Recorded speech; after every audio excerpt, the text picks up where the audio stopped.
Lesson 2.4 is simplifying nth root radicals. When I say nth root, that just means any root. So they can get pretty weird, like I see an 8th root and a 7th root, but the rules still stay the same.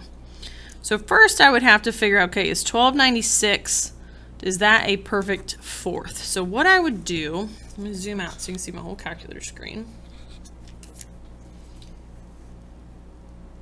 Hit the math button, and then see option 4 has this 3 in front of the root. That could be used for cube root, but we want a 4th root. So go down to number 5, where it has an x in front. Oh, so actually this one, hold on. You have to put the 4 in first, then go math, then go down. That'll make it a 4th root.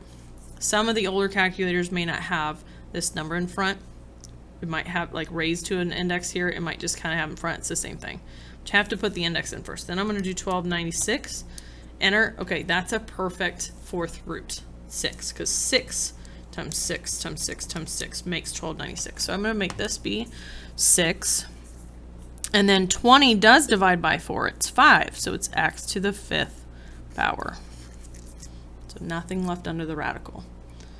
Okay, then let's deal with just variables. Now we have 8th root of x to the 61st.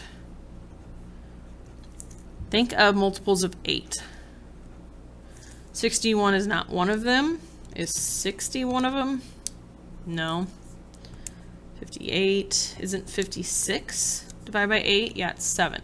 So I would want x to the 56th power. And then how many more x's would it make to take 61? Well, 61 minus 56 is 5.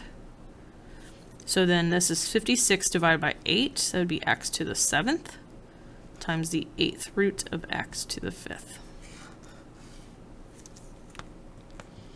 And last one, 72 and 7. 72 does not divide by 7. So think, what's the next multiple of 7, which would be 70.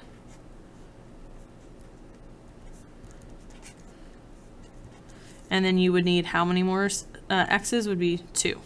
So 70 divided by 7 is 10 times the 7th root of x squared.